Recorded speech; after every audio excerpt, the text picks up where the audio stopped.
आज हम आपको सुनाने जा रहे जैनेंद्र जी की प्रसिद्ध कहानी अपना अपना भाग्य। तो चलिए शुरू करते हैं इस कहानी को। बहुत कुछ निरुद्देश्य घूम चुकने पर हम सड़क के किनारे की एक बेंच पर बैठ गए। नैनीताल की संध्या धीरे धीरे उतर रही थी। रुई के रेसे से भाप से बादल हमारे सिरों को छू छू कर बेरोक टोक घूम रहे थे। हल्के प्रकाश और अंधियारी से रंग कर कभी वे नीले दिखते, कभी सफेद, और फिर देर में अरुण पड़ जाते। वे जैसे हमारे साथ खेलना चाह रहे थे। पीछे हमारे पोलो वाला मैदान था। सामने अंग्रेज का एक प्रमोद गृह था, जहाँ सुहावला सजीला बाजा बज रहा था, और पार्श्व में था वही सुरम्य अनुपम नैनीताल। ताल में किश्तियां अपने सफेद पाल उड़ाती हुई एक दो अंग्रेज यात्रियों को लेकर इधर उधर और उधर से इधर खेल रही थी, और कहीं कुछ अंग्रेज एक एक देवी सामने प्रतिस्थापित कर अपनी सुई सी शक्ल की डोंगियों को मानो शर्त बांधकर सर पर दौड़ा रहे थे। कहीं किनारे पर कुछ साहब अपनी बंसी डाले सधैर्य एकाग्र एक निष्ठ मछली चिंतन कर रहे थे। पीछे पोलो लॉन में बच्चे किलकारियां मारते हुए हॉकी खेल रहे थे। शोर मारपीट गाली गलौच भी जैसे खेल का ही अंश था। इस तमाम खेल को उतने क्षण का उद्देश्य बना वे बालक अपना सारा मन, सारी देह, समग्र बल और समूची विद्या लगाकर मानो खत्म कर देना चाहते थे।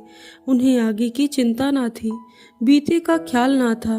वे शुद्ध तत्काल के प्राणी थे। वे शब्द की संपूर्ण सच्चाई के साथ जीवित थे। सड़क पर से नर नारियों का अविरल प्रवाह आ रहा था और जा रहा था। उसका ना कोई ओर था ना छोर। यह प्रवाह कहाँ जा रहा था और कहाँ से आ रहा था, कौन बता सकता है। सब उम्र के, सब तरह के लोग उसमें थे। मानो मनुष्यता के नमूनों का बाजार सजकर सामने से इठलाता निकला चला जा रहा हो। अधिकार गर्व में तने अंग्रेज उसमें थे, और चीथड़ों से सजे घोड़ों की बाग थामे वे पहाड़ी उसमें थे, जिन्होंने अपनी प्रतिष्ठा और सम्मान को कुचल कर शून्य बना लिया है, और जो बड़ी तत्परता से दुम हिलाना सीख गए हैं। भागते खेलते हंसते शरारत करते लाल लाल अंग्रेज बच्चे थे, और पीली पीली आंखें फाड़े पिता की उंगली पकड़कर चलते हुए अपने हिंदुस्तानी नैनीहाल भी थे। अंग्रेज पिता थे जो अपने बच्चों के साथ भाग रहे थे, हंस रहे थे और खेल रहे थे। उधर भारतीय पितृदेव भी थे जो बुजुर्गों को अपने चारों तरफ लपेटे धन संपन्नता के लक्षणों का प्रदर्शन करते हुए चल रहे थे। अंग्रेज रमणियां थी जो धीरे धीरे नहीं चलती थी, तेज तेज चलती थी। उन्हें ना चलने में थकावट आती थी, ना हंसने में मौत आती थी।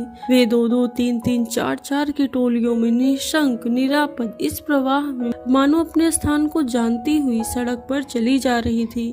उधर हमारी भारत की कुल लक्ष्मी सड़क के बिल्कुल किनारे दामन बचाती और संभालती हुई साड़ी की कई तहों में सिमट सिमट कर लोक लाज, स्त्रीत्व और भारतीय गरिमा के आदर्शों को अपने परिवेष्टनों में छिपाकर सहमी सहमी धरती में आंखें गाड़े कदम कदम बढ़ा रही थी।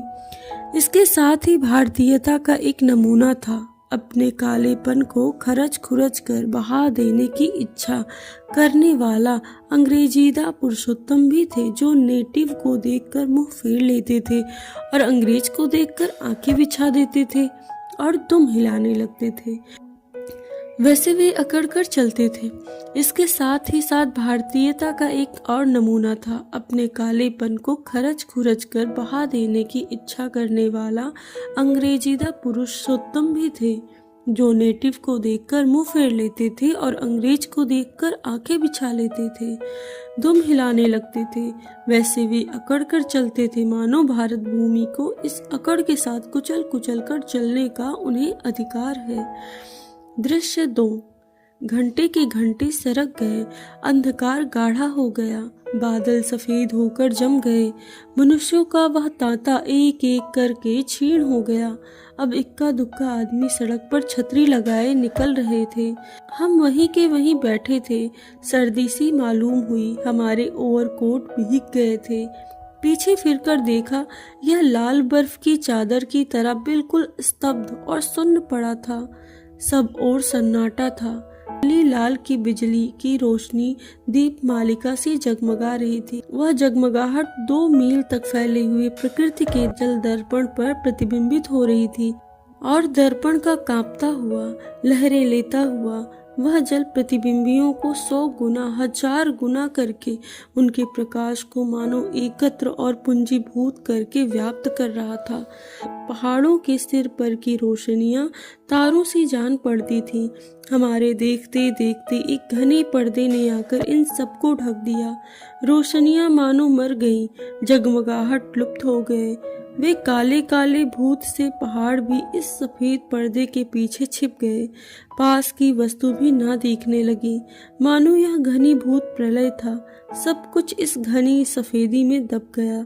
एक शुभ्र महासागर ने फैलकर संस्कृति के सारे अस्तित्व को डुबो दिया।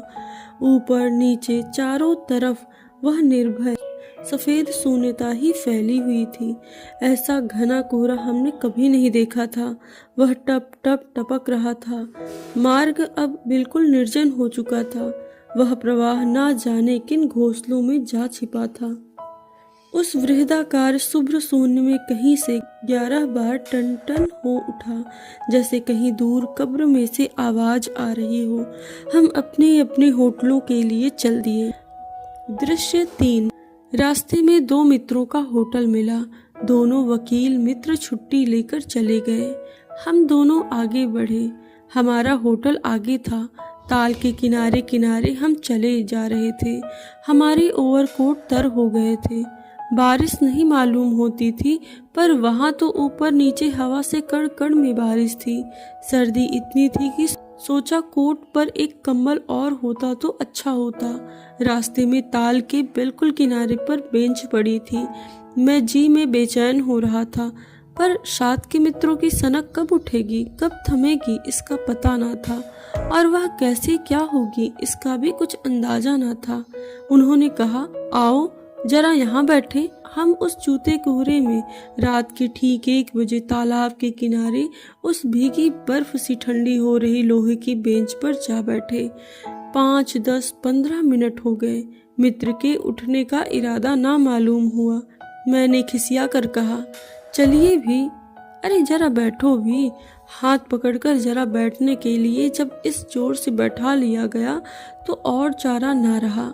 लाचार होकर बैठना पड़ा। सनक से छुटकारा आसान ना था, और यह जरा बैठना जरा ना था, बहुत था। चुपचाप बैठे, तंग हो रहा था, कुड़ रहा था कि मित्र अचानक बोले, देखो वह क्या है। मैंने देखा, कोहरे की सफेदी में कुछ ही हाथ दूर से एक काली सी सूरत हमारी तरफ बढ़ी आ रही थी। मैंने कहा, होगा कोई। 3 गज की दूरी से दिख पड़ा एक लड़का, सिर के बड़े बड़े बालों को खुजलाता चला आ रहा है। नंगे पैर हैं, नंगा सिर, एक मैली सी कमीज लटकाए है। पैर उसके ना जाने कहाँ पड़ रहे हैं, और वह ना जाने कहाँ जा रहा है, कहाँ जाना चाहता है। उसके कदमों में कोई न अगला है, न पिछला है, न दायां है, न बायां है। पास ही चुंगी की लालटेन के छोटे से प्रकाश वृत्त में देखा, कोई 10 बरस का होगा। गोरे रंग का है, पर मैल से काला पड़ गया है। आंखें अच्छी बड़ी बड़ी पर रूखी हैं। माथा जैसे अभी से झुर्रियां खा गया। वह हमें ना देख पाया। वह जैसे कुछ भी देख नहीं रहा था। न नीचे की धरती, न ऊपर चारों तरफ फैला हुआ हरा, न सामने का तालाब और न बाकी दुनिया। वह बस अपने विकट वर्तमान को देख रहा था। मित्र ने आवाज दी, ए। उसने जैसे जाग कर देखा और पास आ गया। तो कहाँ जा रहा है? उसने अपनी सोनी आंखें फाड़ दी। दुनिया सो गई और तू ही क्यों घूम रहा है? बालक मौन मूक फिर भी बोलता हुआ चेहरा लेकर खड़ा रहा। कहाँ सोएगा? यही कहीं। कल कहाँ सोया था? दुकान पर। आज वहाँ क्यों नहीं? नौकरी से हटा दिया गया। क्या नौकरी थी तेरी? सब काम, 1 रुपया और जूठा खाना। फिर नौकरी करेगा? हाँ। बाहर चलेगा? हाँ। आज क्या खाना खाया? कुछ नहीं। अब खाना मिलेगा? नहीं मिलेगा। यूं ही सो जाएगा? हाँ। कहाँ? यही कहीं, इन्हीं कपड़ों में? बालक फिर आंखों से बोलकर मुंह खड़ा रहा। आंखें मानो बोलती थी, यह भी कैसा मूर्ख प्रश्न है। माँ बाप हैं। कहाँ? 15 कोस दूर गांव में। तू भाग आया है? क्यों? मेरे कई छोटे छोटे भाई बहन हैं, सो भाग आया। वहाँ काम नहीं, रोटी नहीं, बाप भूखा रहता था और मारता था, माँ भूखी रहती थी और रोती थी, सो भाग आया। एक साथी और था, उसी गांव का, मुझसे बड़ा था, दोनों साथ ही आए थे। वह अब नहीं है। कहाँ गया? मर गया? हाँ, साहब ने मारा, मर गया। अच्छा, हमारे साथ चल। वह साथ चल दिया। लौटकर हम वकील दोस्तों के होटल में पहुंचे। वकील लोग होटल के ऊपर के कमरे से उतरकर आए। कश्मीरी दोसाला लपेटे थे, मोजे चढ़े, पैरों में चप्पल थी, सर में हल्की सी झुंझलाहट थी, कुछ लापरवाही भी थी। आहा, फिर आप कहिए, आपको नौकर की जरूरत थी ना? देखिए, यह लड़का है, कहाँ से ले आए? इसे आप जानते हैं? जानता हूँ, यह बेईमान नहीं हो सकता। अजी, ये पहाड़ी बड़े शैतान होते हैं, बच्चे बच्चे में गुल छिपे रहते हैं। आप भी क्या अजीब हैं, उठा लाए कहीं से। लो जी, यह नौकर लो। मानिए तो यह लड़का अच्छा निकलेगा। अरे अरे, गहरे को नौकर बना लिया जाए, अगले दिन वह ना जाने क्या क्या लेकर चंपत हो जाए। आप भी जी अच्छा मजाक करते हैं। अच्छा जी, अब हम सोने जाते हैं। और वे 4 रुपए रोज के किराए वाले कमरे में सजी मसहरी पर सोने छटपट चले गए। दृश्य 4। वकील साहब के चले जाने पर होटल के बाहर आकर मित्र ने अपनी जेब में हाथ डालकर कुछ टटोला, पर झट कुछ निराशा भाव से बाहर आकर मेरी ओर देखने लगे। क्या है? इसे खाने के लिए कुछ देना चाहता था, अंग्रेजी में मित्र ने कहा। मगर 10-10 के नोट है। नोट ही शायद मेरे पास है, देखें। सचमुच मेरे पॉकेट में भी नोट ही थे। हम फिर अंग्रेजी में बोलने लगे। लड़के के दांत बीच बीच में कटकटा उठते थे, कड़ाके की सर्दी थी। मित्र ने पूछा तब। मैंने कहा 10 का नोट ही दे दो। सक पकाकर मित्र मेरा मुंह देखने लगे। अरे यार, बजट बिगड़ जाएगा। हृदय में जितनी दया है, पास में उतने पैसे तो नहीं हैं। तो जाने दो, यह दया ही इस जमाने में बहुत है, मैंने कहा। मित्र चुप रहे, जैसे कुछ सोच रहे हैं। फिर लड़के से बोले, अब आज जो कुछ नहीं हो सकता, कल मिलना। वह होटल डी पब जानता है, वही कल 10 बजे मिलेगा। हाँ, कुछ काम देंगे हुजूर? हाँ, ढूंढ दूंगा। तो जाऊं? हाँ। ठंडी सांस खींचकर मित्र ने कहा। कहाँ सोएगा? यही कहीं बेंच पर, पेड़ के नीचे किसी दुकान की भट्टी में। बालक फिर उससे प्रेत गति से एक ओर बढ़ा और कोहरे में मिल गया। हम भी होटल की ओर बढ़े। हवा तीखी थी, हमारे कोट को पार कर बदन में तीर सी लगती थी। सिकुड़ते हुए मित्र ने कहा, भयानक शीत, उसके पास बहुत कम कपड़े हैं। यह संसार है यार, मैंने स्वार्थ की फिलॉसफी सुनाई। चलो पहले बिस्तर में गर्म हो लो, फिर किसी और की चिंता करना। उदास होकर मित्र ने कहा, स्वार्थ जो कहो, लाचारी कहो, निष्ठुरता कहो या बेहयाई। दूसरे दिन नैनीताल स्वर्ग के किसी काले गुलाम पशु के दुलारे का वह बेटा, वह बालक निश्चित समय पर हमारे होटल डी पब में नहीं आया। हम अपनी नैनीताल की सैर खुशी खुशी खत्म करके चलने को हुए।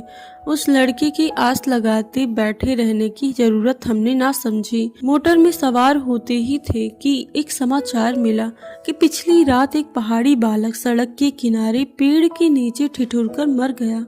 मरने के लिए उसे वही जगह, वही 10 बरस की उम्र और वही काले चीथड़ों की कमीज मिले। आदमियों की दुनिया में बस यही उपहार उसके पास छोड़ा था। पर बताने वालों ने बताया कि गरीब के मुंह पर, छाती, मुट्ठी और पैरों पर बर्फ की हल्की सी चादर चिपक गई थी। मानो दुनिया की बेहयाई ढकने के लिए प्रकृति ने शव के लिए सफेद और ठंडे कफन का प्रबंध कर दिया था। सब सुना और सोचा और अपना अपना भाग गया। ये कहानी यहीं पे समाप्त होती है। धन्यवाद।